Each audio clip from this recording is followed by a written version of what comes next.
ربه مثل الحي والميت. ó ní ẹjẹ́ lọ́mọ yìí pé ní àpèjúwe ẹni tí rántí Ọlọ́run àtẹni tí ò rántí Ọlọ́run ó dà gẹ́gẹ́ bí alààyè àti òkú ni. رواه البخاري. Imam Bukhari ló gbà wá. قال شاعر عربي. ìkànnú àwọn akọ́niláwá sọ báyìí pé. فنسيان ذكر الله موت قلوبهم وأجسامهم قبل القبور قبور. ẹ jẹ́ á lọ mọ̀ wípé ní ẹni tí ò bá ti rántí Ọlọ́run àtàrà rẹ̀ àti ìṣẹ̀mí rẹ̀ àti gbésí ayé rẹ̀ irú ẹni bẹ́ẹ̀ ti kú kí wọ́n tó gbé sínú kòtò. أيها الناس. ẹ̀yin èèyàn. فاعلموا أننا في هذه الجمعة هي الجمعة قبل الأخيرة من هذه السنة. ẹ jẹ́ á lọ mọ̀ wípé ní jímọ̀ ilé ìtànkì lẹ́ni òun náà ni jímọ̀ tá a kì í gbẹ̀yìn nínú oṣù tí a ń bẹ̀bẹ̀. قبل الأخير. òun náà ni jímọ̀ gbẹ̀yìn. قبل الأخير. síwájú yìí tó gbẹ̀yìn. علينا أن تذكر الله كثيرا. ó wá dọwọ́ wa lọ́kùnrin wa sí lóbìnrin wa ẹ jẹ́ á máa rántí Ọlọ́run gbogbo gbà. لينزل علينا بركات من السماء ويجعل نيجيريا بلدا آمنا. ká fi àzíkiri wa ìsúnmọ́ Ọlọ́run wa ká fi súnmọ́ Ọlọ́run ká tún wá bí Ọlọ́run àlùbáríkà ìfọ̀kànbalẹ̀ fún ìlú Nàìjíríà. ويرزقنا أموالا طائلة. kọ́lọ́n kó tún wá oníkálukú wa lọ́rọ̀ owó lọ́rọ̀ ìmọ̀ lọ́rọ̀ àlàáfíà. وسيارات فاخرة. àti àwọn oníranran ìgbádùn ayé ilé tó dáa ọkọ̀ tó dáa kọ́lọ́n ṣe fún oníkálukú wa. بيوتا جميلا. àti àwọn ilé tó gbáfẹ́ dáadáa kọ́lọ́n kó bò wá láṣìírí rẹ̀. وأولادا مباركين. àti àwọn ọmọ rẹ̀ kọ́lọ́n kó ṣe fún wa. وزوجات صالحة. àti àwọn ìyàwó rẹ̀ àwọn tí wọ́n ti níyàwó rẹ̀ Ọlọ́run kó máa pa mọ́ wọn lọ́wọ́. وأن يبعدنا من الفتنة في بلدنا نيجيريا. Ọlọ́run àfẹ́ wàhálà àfẹ́ dààmú nílùú wa Nàìjíríà Ọlọ́run kó lè jìnnà sí wa. قال تعالى. Ọlọ́run bá lè kẹ́ lásán báyìí pé اذكروني أذكركم Ọlọ́run ní ẹ máa rántí èmi Ọlọ́run èmi náà máa rántí yín. واشكروني ولا تكفرون. ẹ máa ṣe àìmọ́re sẹ́mi Ọlọ́run tẹ́ ẹ bá ti ṣe àìmọ́re sẹ́mi Ọlọ́run yìí fìyà jẹ yín. فعلينا جميعا ó wá dọwọ́ ní kálukú wa. أن نذكر الله كثيرا. ẹ jẹ́ á máa rántí Ọlọ́run ní gbogbo gbà. قال تعالى. Ọlọ́run bá lè kẹ́ ọlá ó tún dákẹ́ ó tún sọ báyìí pé. ولا تكونوا كالذين نسوا الله فأنساهم أنفسهم. ẹ má dàbí àwọn tó ṣe pé ní wọ́n gbàgbé àwọn Ọlọ́run náà sì gbàgbé wọn. وقال هيدا. Ọlọ́run bá lè kẹ́ ọlá ó dákẹ́. ولا تكن من الغافلين. ẹ má ya òpònú ẹ má ya aláìmoore sí àwọn Ọlọ́run ọba. عباد الله. ẹ̀yin ẹrúsìn Ọlọ́run. لا تنسوا الله. ẹ má gbàgbé Ọlọ́run nígbà kan. فإذا ذكرتموه في أنفسكم ذكركم في نفسه. tẹ́ bá ti ń rántí Ọlọ́run ní gbogbo ìgbà nínú ọkàn yín Ọlọ́run náà máa rántí padà. قال النبي صلى الله عليه وسلم. Ànábì wa Muhammad. الحديث القدسي. Ànábì wa Muhammad ìkẹ́ Ọlọ́run kó máa bẹ fún tó gbà wá nínú àdìsí kùrìsí. tọ́lọ́run bá ń sọ báyìí pé. أنا عند ظن عبدي بي. nígbà tí ẹrú mi bá gbèrò bóun fẹ́ mọ èmi Ọlọ́run. وأنا معه إذا ذكرني. èmi Ọlọ́run ti ń bẹ pẹ̀lú rẹ̀ nígbà tó bá ti ń rántí èmi Ọlọ́run. إن ذكرني في نفسه. tó bá ti wá rántí èmi Ọlọ́run nínú ẹ̀mí rẹ̀. ذكرته في نفسي. èmi náà máa rántí rẹ̀ nínú ẹ̀mí tèmi. وإن ذكرني في ملأ. tó bá rántí mi láyè tó wà. ذكرته في خير منهم. èmi náà máa rántí rẹ̀ pẹ̀lú oore ní màá fi rántí rẹ̀. أيها الناس. ẹ̀yin ọmọ ènìyàn. فاذكروا الله طاعة تجعل العبد قريبا. ẹ jẹ́ á lọ mọ̀ yìí pé ní ìmọ̀ rántí Ọlọ́run ni ó máa jẹ́ kí ẹrú máa súnmọ́ Ọlọ́run ni ó máa jẹ́. فاذكروا الله طاعة تجعل العبد قريبا من الله. ẹ jẹ́ á lọ mọ̀ yìí pé ní ìrántí Ọlọ́run dandan ni fún èèyàn kó máa tẹ̀lé dandan ni fún ènìyàn kó máa rántí Ọlọ́run tó bá ti rántí Ọlọ́run Ọlọ́run náà máa rántí wọn náà.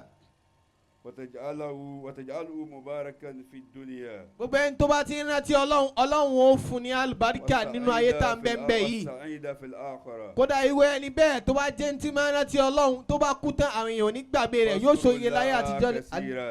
ẹ jẹ́ a máa rántí Ọlọ́run gbogbo gbà. ولا تلعبوا بذكر الله. ẹ má jẹ́ a ṣeré pẹ̀lú ìrántí Ọlọ́run.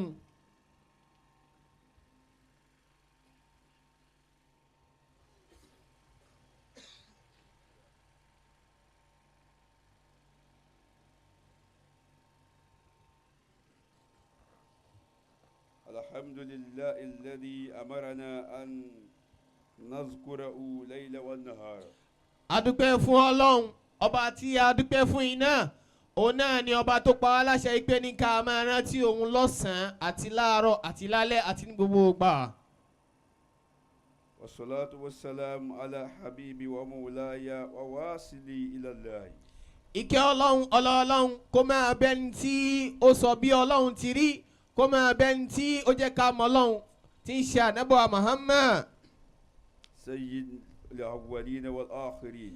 tí ń ṣe aṣíwájú ayé tó bá tún dijọ́ bẹ́ndẹ̀ àlìkìyámà ànábì náà ni ó tún wá wájú. وعلى آله وأصحابه ومن تبع طريقهم إلى يوم القيامة. àwọn aráalé ànábì Muhammad àwọn sọ̀hábà àti gbogbo àwọn tí wọ́n torí pátá ànábì gbé kalẹ̀ títí dijọ́ bẹ́ndẹ̀ àlìkìyámà. ويا إخوة الإسلام. ẹ̀yin ọmọ yàwá nú ẹ̀sìn. فاعلموا أن من الذكر صلاتنا على خير الأنام محمد صلى الله عليه وسلم. ẹ jẹ́ àlọ́mọ yìí pé ní èyí tó fi ń dáa jù nínú àzíkìrí òun náà ni ìmọ̀ wá ike àti ìgẹ̀ fún ànábì Muhammad. قال تعالى. Ọlọ́run bá àlékè ọlá sọ báyìí إن wípé الله وملائكته يصلون على النبي. Ọlọ́run ní èmi Ọlọ́run yìí níṣẹ́ kankan tí mò ń ṣe ní gbogbo ìgbà ju pé ní mò ń ṣe àsàlátù fún ànábì lọ. الذين آمنوا صلوا عليه وسلموا èmi تسليما. àtàwọn màláìkà mi ni mò ń ṣe ẹ̀yin ọ̀yàn tèmi náà wá dá lọ́kùnrin yín lóbìnrin yín lọ́mọdé yín ẹ máa bá ń ṣe àsàlátù fọ́rẹ́ mi. ومن كيفية الصلاة عليه من إقامة حفلة المولد النبوي. bá a ti ọ̀nà tá a tún lè gbé gbà tá a lè máa ṣe àsàlátù fún ànábì òun náà ni máa kó àwọn èèyàn jọ láti jẹ́ kí wọ́n máa pàtàkì bá ànábì ṣe tó. نذكر فيها أخلاق النبي وغيرها. tá a máa dáhùn èèyàn lẹ́kọ̀ọ́ wípé ní báyìí l'Ànábì ti máa ń hùwà báyìí l'Ànábì ti máa ń sọ̀rọ̀ báyìí l'Ànábì ti máa ń ṣe. مما ينفع المسلمين جميعا. nínú gbogbo ń táwọn èèyàn mọ̀ nínú wà nábì tí ó máa ṣe àwọn mùsùlùmí láǹfààní. وعلى هذا نحن في مؤسسة الحفيظ. torí eléyìí torí pàtàkì kéèyàn lè mọ ànábì torí pàtàkì àzíkiri téèyàn lè máa fi súnmọ́ lọ́hùn ní bàbá wa àgbà Imam Al-Hafeez ni wọ́n fi dá Al-Hafeez Foundation kalẹ̀. سنقيم برنامج مدح الرسول محبة وكرامة وذلك يوم الهادي بعد غدا. òun náà ni wípé ní àwọn agbé ètò Al-Hafeez náà kalẹ̀ kò ń ṣe nítorí kankan láti bá a lè fi mọ pàtàkì bó l'Ànábì ṣe tó láti lè bá a lè mọ pàtàkì pé báyìí l'Ànábì ṣe tó wọ́n wá gbé e kalẹ̀ lọ́dọọdún bá a ti máa ń ṣe nù ṣùgbọ́n àtọ́dún yìí yóò wáyé níjọ́ Sunday. حيث ترى بقلوبنا بمدح النبي من ذاكرين الكبار إن شاء الله. tá a máa wá bá ọ̀pọ̀lọpọ̀ àwọn èèyàn pàdé ń bẹ̀ àwọn àzákìrì àgbà àwọn àfa àgbà àwọn èèyàn ńláńláńlá àwọn náà ni wọ́n ń bọ̀ wá sáàyè náà láti wá lè bá wa kó ànábì Muhammad jáde. عباد الله. ẹ̀yin ẹrúsìn Ọlọ́run فاذكروا الله كثيرا. ẹ jẹ́ a máa rántí Ọlọ́run gbogbo gbà. يحبكم جميعا ويرفع لكم درجاتي ويغفر لكم ذنوبا. gbogbo ẹni tó bá ti rántí Ọlọ́run gbogbo gbà Ọlọ́run máa foríjìn Ọlọ́run máa kẹ́ Ọlọ́run máa ṣọ́ Ọlọ́run máa ṣe dáadáa fún un. أيها الناس. ẹ̀yin ọmọ ènìyàn. فاعلموا أن حضوركم يوم الهادي شرف لنا ولكم أيضا. gbogbo wa pátá la wá pè lọ́kùnrin wa lóbìnrin wa lọ́mọdé wa láwùsá wa ní Yorùbá wa a pè wá wípé ní ẹ má jẹ́ agbẹ́yìn bẹ́ńjọ Sunday ẹ jẹ́ wa jẹ àlùbáríkà ẹ jẹ́ wa jẹ mímọ́ ẹ jẹ́ wa gbọ́ nǹkan tuntun nípa ànábì ẹ jẹ́ wa rí àwọn táwa náà ò lérò pé ní àárín wọn tẹ́lẹ̀ ẹ jẹ́ wa bá wọn pàdé ń bẹ́ẹ̀. لأننا نظاهر حب النبي. àwa ń fi ìfẹ́ ànábì wa Muhammad tiwa àwa fi ń hàn sáyé pé ní àwa nífẹ̀ẹ́ ànábì àwa fọ́fọ́ ànábì. اللهم صل على سيدنا محمد. Ọlọ́run ṣàbà kí ànábì wa Muhammad. صلاة تنجينا بها من جميع. Ọlọ́run ṣàwọlá àsàlátù rẹ̀ tó ní ká máa ṣe fún ànábì wa Muhammad gbogbo ohun tí ń jẹ́ ìbànújẹ́ nínú ayé wa ọlọ́mọṣẹ́ àsọdídùnú. gbogbo bùkátà wa ọlọ́mọṣẹ́ bá bíyà gbogbo kùdìẹ̀kùdìẹ̀ wa ẹ̀ṣẹ̀ ara wa ọlọ́run kó ṣàbà fọ́nù. ọlọ́mọṣẹ́ àwọlá ànábì rẹ̀ mọ́ṣẹ́ gbé wa ga nínú mímọ́ gbé wa ga nínú mọ̀kọ́mọ̀ gbé wa ga ní gbogbo àyíkáyè tá a bá ń bẹ̀. oríire ayé masha wọlá anabi jẹ́ kárí tó bá dijọ́ mbẹ́dẹ alikiyama jẹ́ ká tó lẹ́yìn anabi wa Muhammad. ọlọ́mọṣà wọlá ntò fẹ́ràn jùlọ gbogbo tó ti rọrùn ọlọ́mọṣà jọ máa rọrùn lọ́wọ́. gbogbo ntí ń jẹ́ ilé koko gbogbo ntí ń jẹ́ àpáyín ke ọlọ́mọṣà gbèjìnà sí wa. ọlọ́run alọ́ba kan àní ẹ̀ ń talè lọ sábà tó jù wọ́n lọ́n lọ ọlọ́mọṣà bá kó wa. ẹ dìde ẹ jẹ́ kírun ẹ̀yin èèyàn.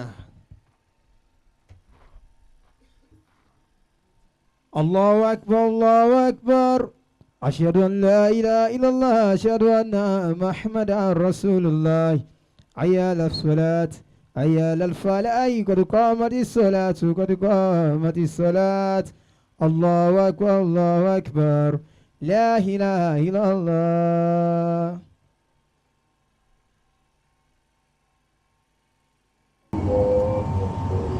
الله أكبر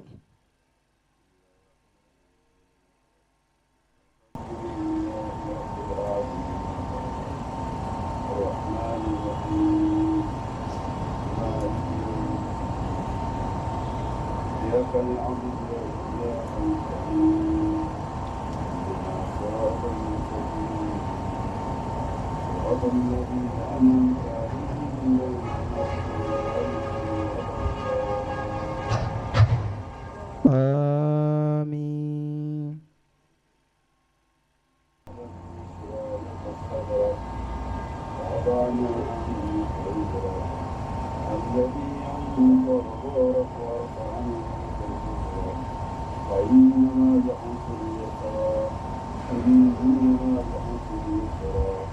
فإذا فرغت فانصب وإلى ربك فارغب. الله أكبر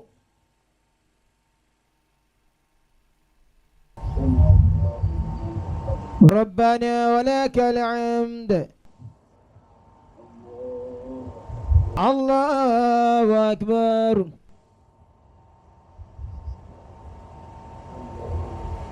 الله أكبر الله أكبر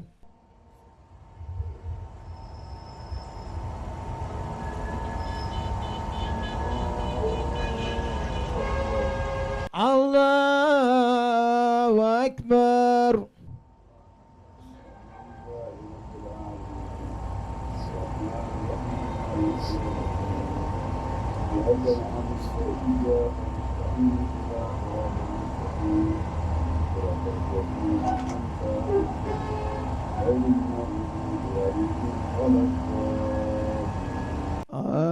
آمين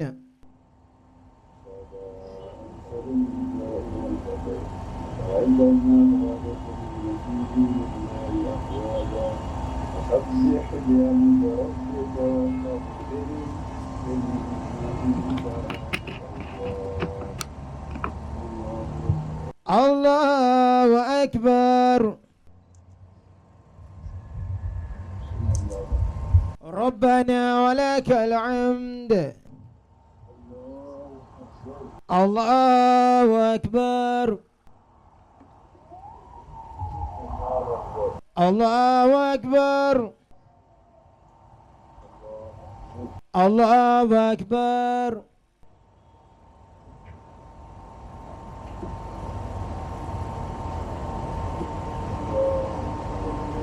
الله أكبر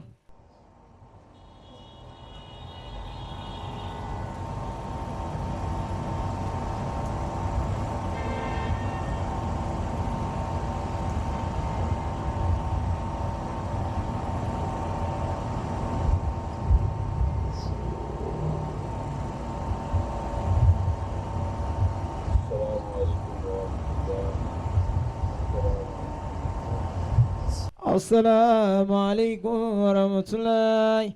السلام عليكم ورحمة الله. سبحان الله والحمد لله ولا إله إلا الله. الله أكبر. الله أكبر. ولا حول ولا قوة إلا بالله العلي العظيم. سبحان الله والحمد لله ولا إله إلا الله. الله أكبر. الله أكبر. ولا حول ولا قوة إلا بالله العلي العظيم. سبحان الله والحمد لله ولا إله إلا الله. الله أكبر. الله أكبر. ولا حول ولا قوة إلا بالله العلي العظيم. الحمد لله. الحمد لله. الحمد لله رب العالمين.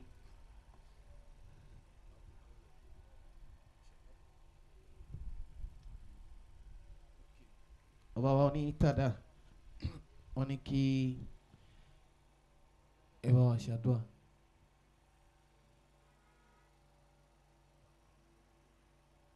Jàmáà ẹja sọ pé alhamdulillah. Ẹ̀dá kan ẹja sọ pé alhamdulillah. Ẹja wa di ní láwàní ká sọ pé alhamdulillahi rabbil alamin. A dá ọpẹ́ fún Ọlọ́run. Alhamdulillahi rabbil alamin. Ar-Rahman Ar-Rahim. Maliki yawmiddin. Iyyaka na'budu wa iyyaka nasta'in. Ihdina siratal mustaqim. صراط الذين أنعمت عليهم غير المغضوب عليهم ولا الضالين آمين.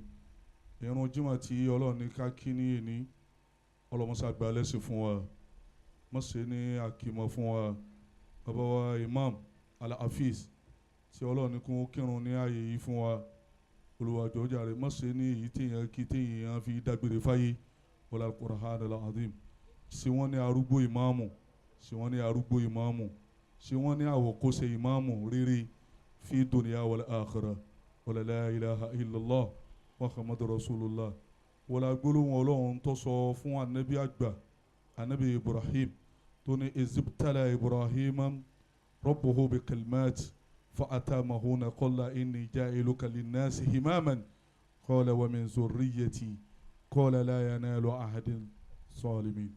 Ọba tí ó ṣe anabi Ibrahim ní ìmáàmù àgbà tó wá ní àdúrà jọ́nà kọ́ràn lérí yín ó fi wá bẹ̀rẹ̀ lérí yín ó fi wá kárí gbogbo ààyè àtayé tí wọ́n ti kí irun ní èní olùwàjò jàre wọ́n ṣàgbà lẹ́sẹ̀ fún wọn Al-Qur'an Al-Azim láwa ní ìmáàmù àtọ̀run ni wọ́n ti wé àdánwò bú àṣìṣe bú tí ó bá ìmáàmù Al-Hafeez tí wọ́n fi wá tú láwa ní eré rẹ̀ tí wọ́n fi ní kò jẹ́ ìmáàmù mọ́ ọlọ́mọ gbé báyìí láyéláyé ọlá Suratul Fatiha àwọlá ipá bùkún ní kàn ọlá ipá padà sí ibò ní bá wọ́n já padà sí ibò ọba ìmáàmù wọ́n bẹ̀rẹ̀ lérí mọ́jọ́ ọbẹ̀ ní kọ̀ọ̀kan àwa náà bismillahir rahmanir rahim alhamdulillahi rabbil alamin arrahmanir rahim maliki yawmiddin iyyaka na'budu wa iyyaka nasta'in ihdina siratal mustaqim siratal ladina an'amta alaihim ghayril maghdubi alaihim waladdallin amin.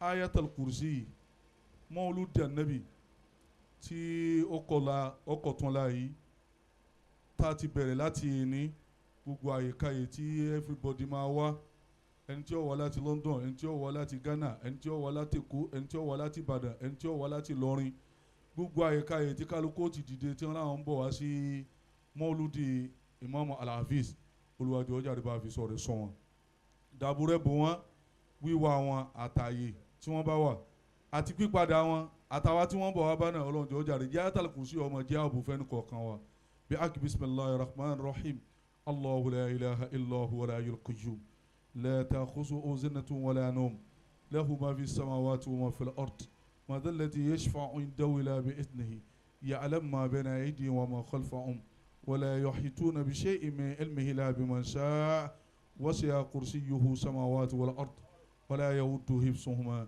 وهو العلي العظيم سبحان ربك رب العزة عما يصفون والسلام على المرسلين والحمد لله رب العالمين